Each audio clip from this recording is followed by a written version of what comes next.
Allahu Akbar, Allahu Akbar, Allahu Akbar, Allahu Akbar, Allahu Akbar, Allahu Akbar, Allahu Akbar, Allahu Akbar, Allahu Akbar. La ilaha illallah, wallahu akbar. Allahu Akbar, walillahil hamd. Alhamdulillah. Alhamdulillahilladzi farada alaina hajju baitillahil haram. Ashhadu an la ilaha illallah wahdahu la syarika lah. Wa ashhadu anna sayyidana wa nabiyyana wa maulana Muhammadan abduhu wa rasuluh. Allahumma salli wa sallim ala sayyidina Muhammadin khatamul anbiya wal mursalin wa ala alihi wa ashabihi ajma'in, amma ba'd.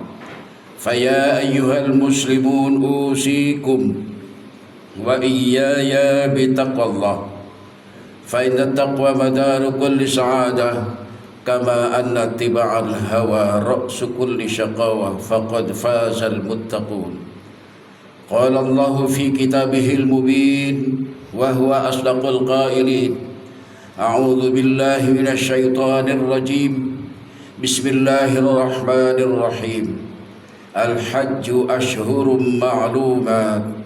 فمن فرض فيهن الحج فلا رفث ولا فسوق ولا جدال في الحج وما تفعلوا من خير يعلمه الله وتزودوا فإن خير الزاد التقوى واتقون يا أولي الألباب.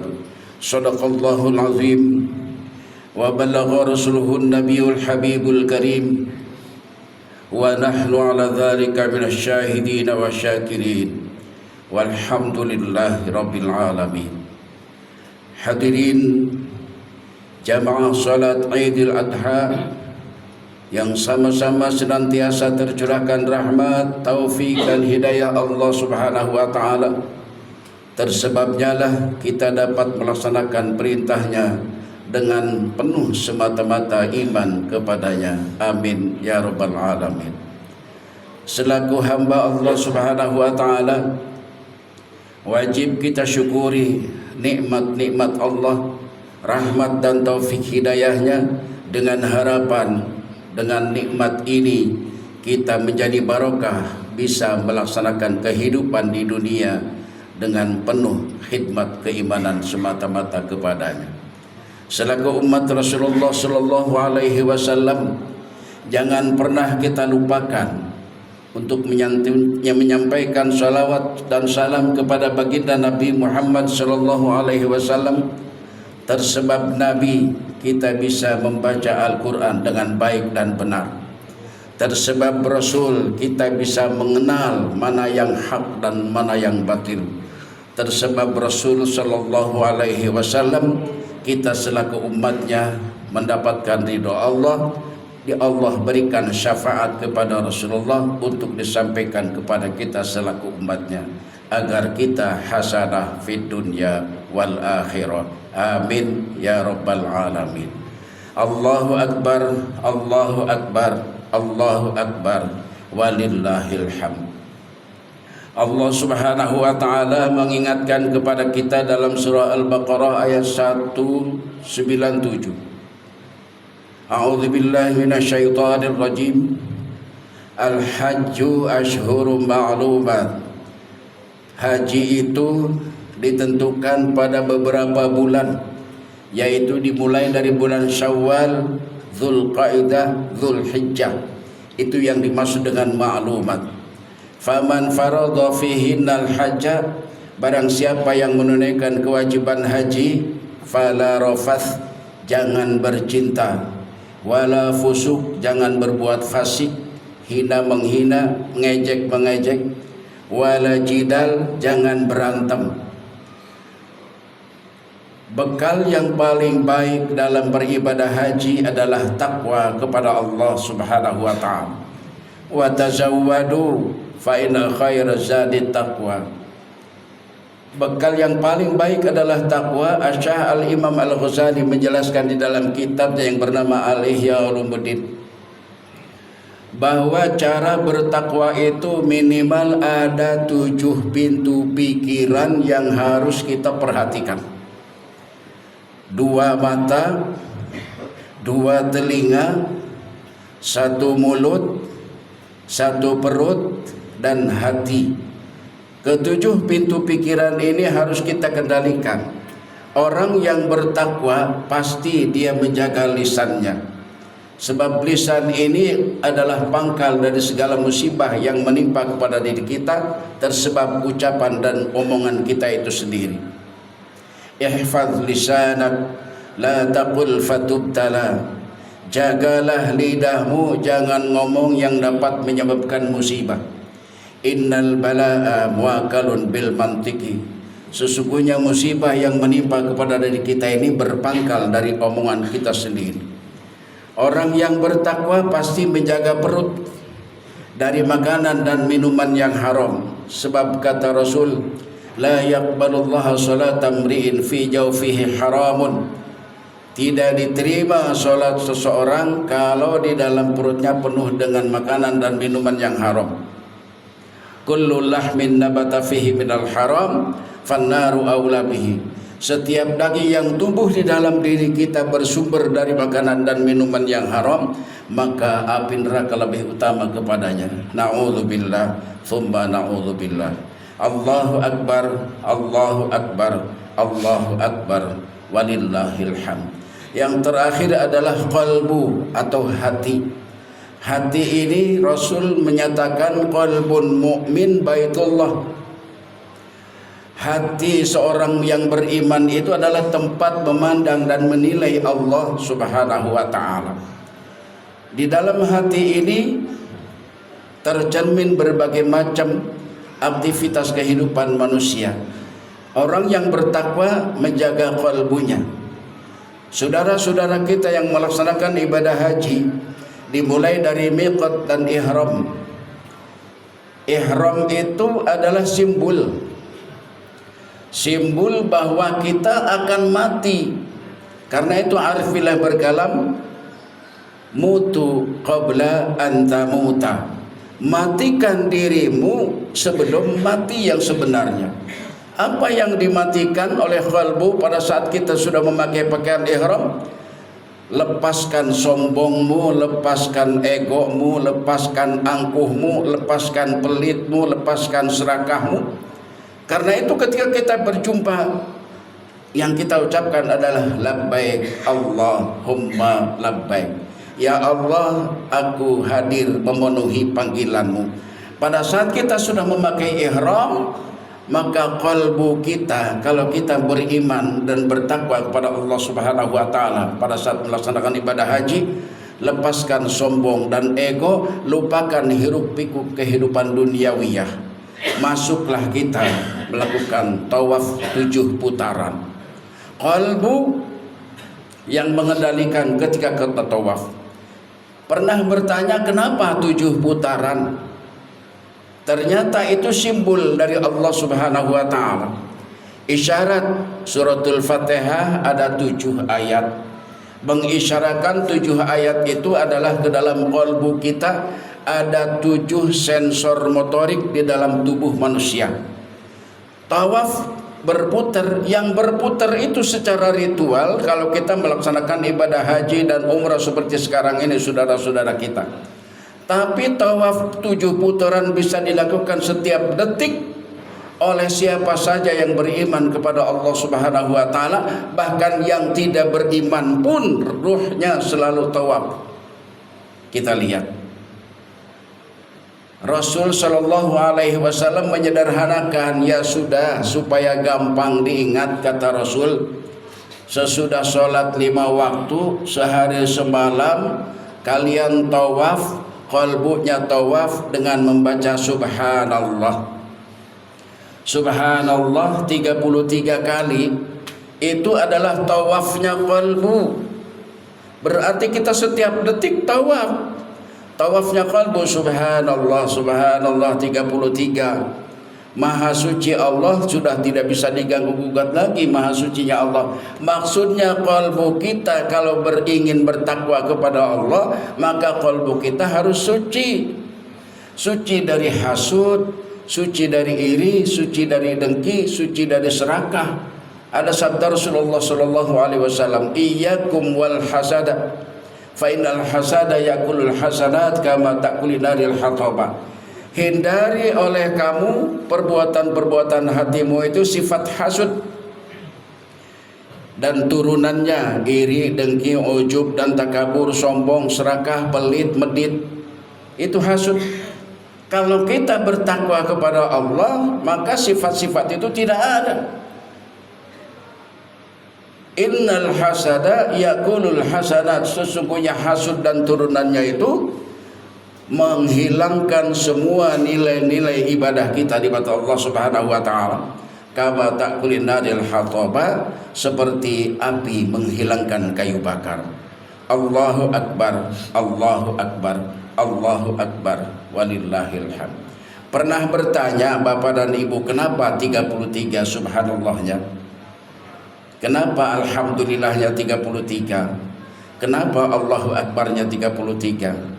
Ya wis deh, pokoknya itu adalah sunnah Rasul. Ternyata di balik sunnah Rasul itu ada sandi filosofis dari baginda Rasulullah Sallallahu Alaihi Wasallam. 3 yang pertama, di dalam diri kita ini sudah dititipkan Rasul Allah namanya Nurullah. Kemudian Rasulullah namanya Nur Muhammad, Rasulullah namanya Nur Insan. 3 nur di dalam diri kita Allah titipkan. Lalu 3 yang kedua, kita wajib beriman dan mengenal Allah Subhanahu wa taala. Yang kedua, kita wajib beriman dan mengenal Rasulullah sallallahu alaihi wasallam. Dan yang ketiga, kita wajib mengenal diri kita. Arif billah berkalam, man arafa nafsahu faqad arafa rabbahu. Siapa yang mengenal esensi dirinya, pasti dia mengenal Allah Subhanahu wa taala. Itulah rahasianya kenapa Rasul perintahkan kepada kita bertasbih 33 kali. Allahu akbar, Allahu akbar, Allahu akbar.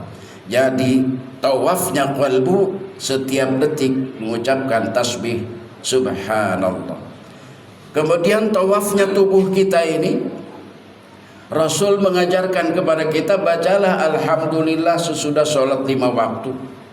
Sama hitungannya 33 kali.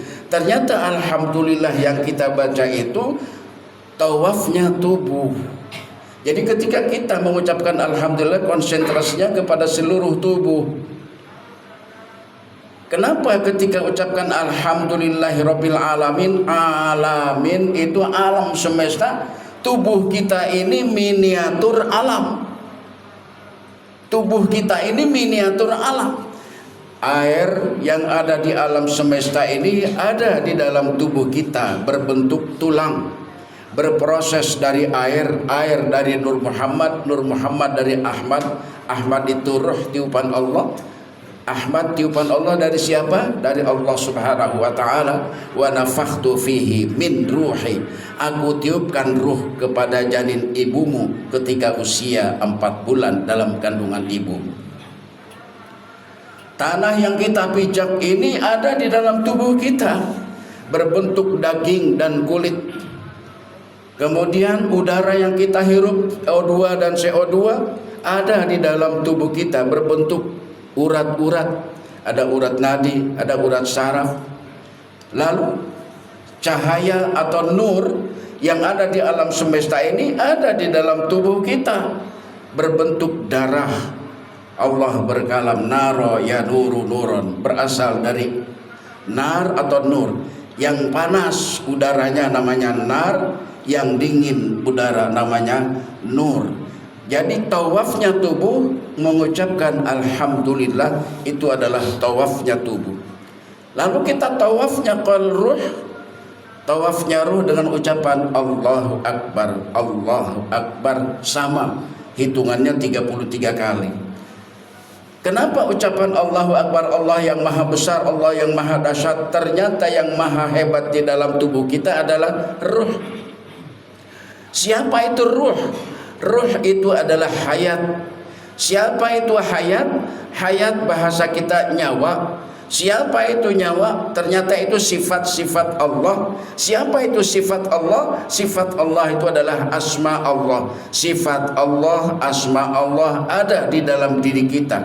Berarti hayat itu, roh itu adalah tiada lain Allah subhanahu wa ta'ala. Karena itu tawafnya kita diperintahkan Rasul mengucapkan tasbih Allahu Akbar, Allahu Akbar, Allahu Akbar, sama hitungannya 33 kali. Allahu Akbar, Allahu Akbar, Allahu Akbar, walillahil hamd. Lalu orang yang melaksanakan ibadah haji dari tadi malam mereka sudah mulai wukuf di Arafah. Wukuf itu apa sih? Kalau kita ngaji Quran, wukuf wakaf, berhenti. Jadi wukuf itu berhenti. Apa yang diberhentikannya? 7 pintu pikiran tadi, kata Syekh Imam Al-Ghazali, 2 mata, 2 telinga, mulut, perut, dan hati. Bahasa agama lain menyebutnya semedi. Diam beberapa jam di Arafah. Itu kata Arafah itu apa? Arafah mengenal. Berarti kita mengenal Allah subhanahu wa ta'ala. Kalau kita sudah mengenal esensi tubuh kita, ada urat, ada daging, ada tulang, bersumber dari Allah. Kalau kita sudah mengenal bahwa ternyata tawaf itu adalah hanya sandi, ruh kita tawaf setiap saat, maka kita kenal Allah subhanahu wa ta'ala. Mengenal Allah bukan berarti kita wukuf di Arafah ngobrol sambil merokok. Mengenal Allah menutup 7 pintu pikiran, berzikir, bertasbihnya, tawafnya di Arafah menyebut Allah. Taubatnya qalbu, Allah, Allah, Allah. Atau keluar disebut Allahu, Allahu. Taubatnya qalbu. Di mana dilakukannya? Ketika wukuf di Arafah. Lalu taubatnya tubuh ketika wukuf di Arafah, apa yang dibaca? Ya wis, apa saja yang dibaca, tapi lebih afdal baca perbanyak la ilaha illallah. Ternyata kalimat tauhid la ilaha illallah itu taubatnya tubuh sekaligus tawafnya wukuf di Arafah. Dalam kalimat tauhid la ilaha illallah itu kenapa disebut taubatnya tubuh? Ternyata dalam kalimat tauhid itu terhimpun sifat Allah yang 20. Sifat nafsiyah dalam kata la, sifat salbiyah dalam kata ilaha, qidam, baqa, mukhalafatul hawadisi, qiyamu fi nafsi wahdaniyat. Dalam kata ilah sifat ma'ani, qudrah, iradah, ilmu, hayat, sama, basar, kalam. Ma'ani itu sifat yang nyata di dalam diri hamba Allah subhanahu wa ta'ala. Kemudian dalam kata Allah ada sifat ma'nawiyah, qadirun, muridun, alimun, hayyun, samiun, basirun, mutakalimun. Nyawanya. Kalau tidak ada sifat ma'nawiyah, maka tubuh ini tidak bisa bergerak. Karena itu tawafnya tubuh la ilaha illallah, taubatnya tubuh la ilaha illallah. Ketika kita wukuf di Arafah, perbanyak kalimat tauhid la ilaha illallah.